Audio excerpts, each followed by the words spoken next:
তোমরা কি জানো, আমাদের প্রিয় শান্তিনিকেতন বোলপুরের পাশেই রয়েছে বাংলার অন্যতম এক শক্তিপীঠ, কঙ্কালীতলা শক্তিপীঠ, যেখানে মায়ের কঙ্কাল পড়েছিল।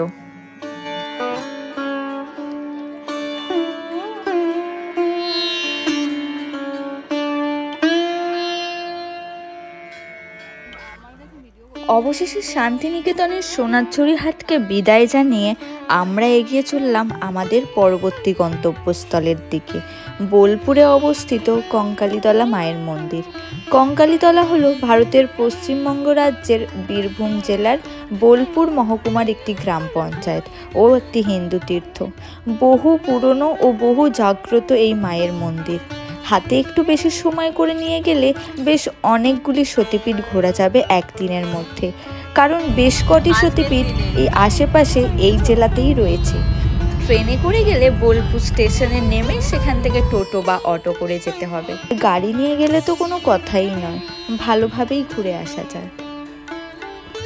আমরা পৌঁছালাম কঙ্কালীতলা মায়ের মন্দিরে। এখানে গাড়ি পার্কিং করার বিশাল সুব্যবস্থা রয়েছে, পাশাপাশি গেস্ট হাউসেরও ব্যবস্থা রয়েছে। গাড়ি পার্কিং করার চার্জ মাত্র 20 টাকা করে।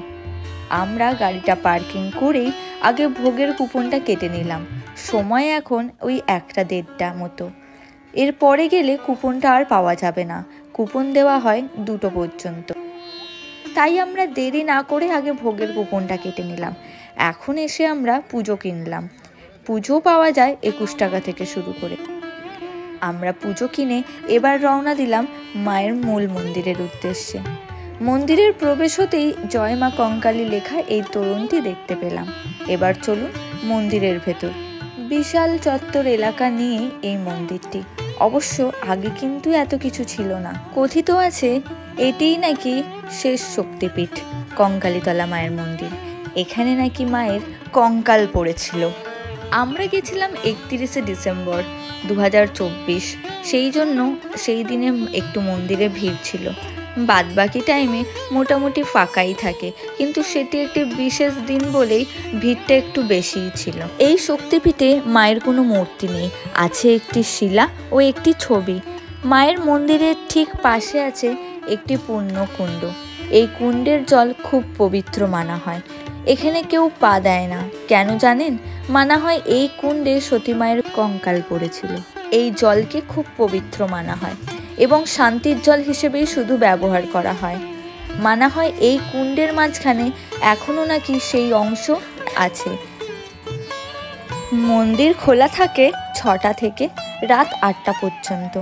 এই মন্দির চত্বরে এই গাছটিরও একটি মহিমা আছে।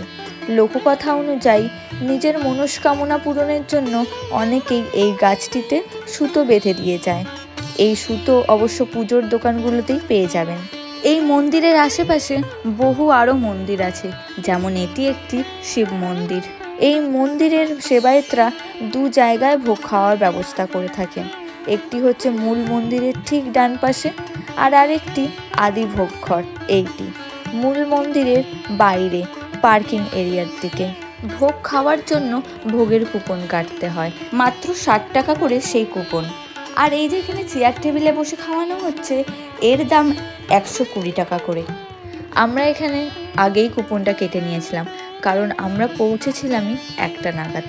2টো পর্যন্ত ভোগের কুপন দেওয়া হয়। আর এখানে চেয়ার টেবিলেরও ব্যবস্থা রয়েছে। ভাত, ডাল, 2 রকমের তরকারি, আরও অনেক কিছু থাকে এই ভোগের মধ্যে। আমরা এখানে ভোগ খেতে বসে গেলাম। কলকাতা থেকে একদিনের ট্যুরে বা উইকেন্ডে ভালোভাবেই ঘুরে আসা যায় এই শক্তিপীঠটি। এরপর আমরা যাব মা ফুল্লরা দেবীর দর্শন করতে। এখান থেকে প্রায় কাছেই। হঠাৎই যাওয়ার পথে দেখতে পেলাম মন্দিরের পাশেই কামরাঙার এই দোকানটা বসেছে। টক জাতীয় জিনিস দেখলেই জিভে কেমন জল চলে আসে বলুন। আমরাও কিনে নিলাম। আর যাওয়ার পথে দেখতে পেলাম জুতোর আমার সোলটা খুলে গেছে। অগত্যা এই সোল খোলা জুতো নিয়েই আমাকে যেতে হচ্ছে। তাহলে আজকে এই পর্ব এত পর্যন্তই। দেখা হচ্ছে নেক্সট পর্বে মা ফুল্লরা দেবীর দর্শন সম্বন্ধ নিয়ে। তো চলো যাওয়া যাক।